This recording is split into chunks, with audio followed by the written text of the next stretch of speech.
Hello friends, I want to talk about a few things, especially in the world of AI.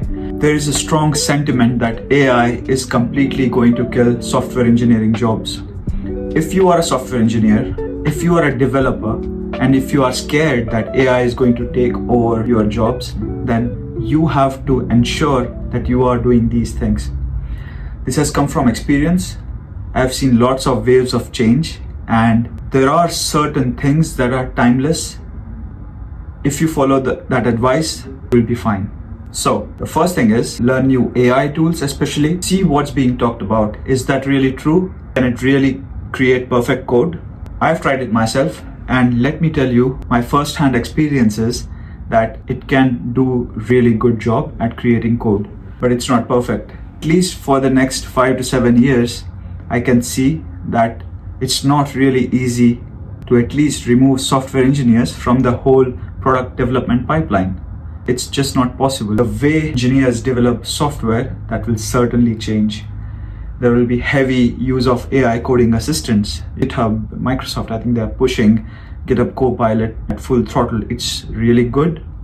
I've developed front end, I've developed infrastructure, Kubernetes script using GitHub Copilot, and it made me nervous.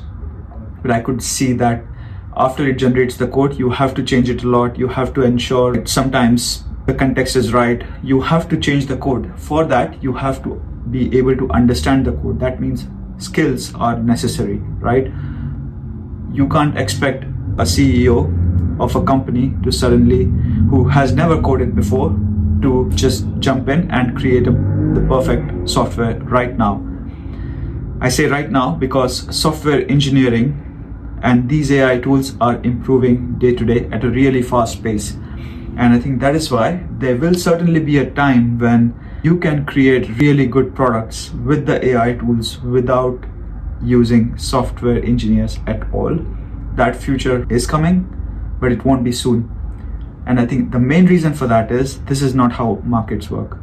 So invest in learning new tools and see for yourself what those tools do.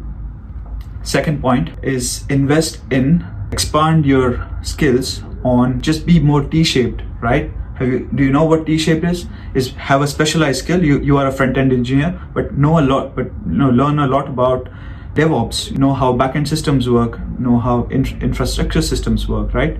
So you won't be a person, your specialization still has value, but I think with more and more AI, companies will look for people who can do more things.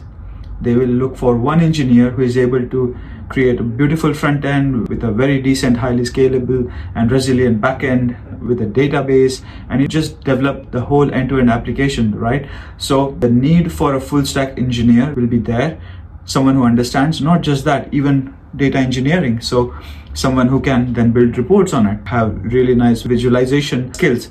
So I think these skills will be relevant. So I think invest in T-shaped learning. That means have your area of specialization, but also increase your awareness of what business is doing, how product development works, build that product vision, understand how products are developed.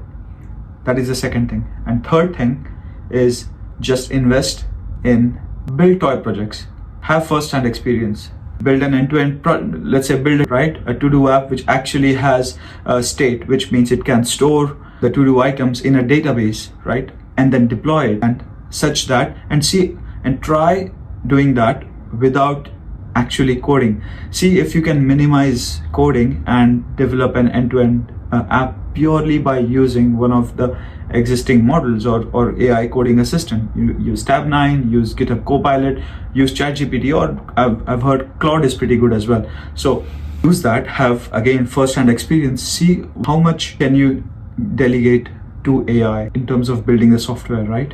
So if you ensure you are learning new skills, if you ensure that you are up to date with what AI tools can do, if you have T-shaped skills, and if you have actual experience of building these projects firsthand, you will be relevant in that industry. And even if 5 or 6 years or 10 years down the line, if there are no software engineering jobs, there will be jobs for people to develop products using AI tools, and you will always be someone with a deep experience on doing that.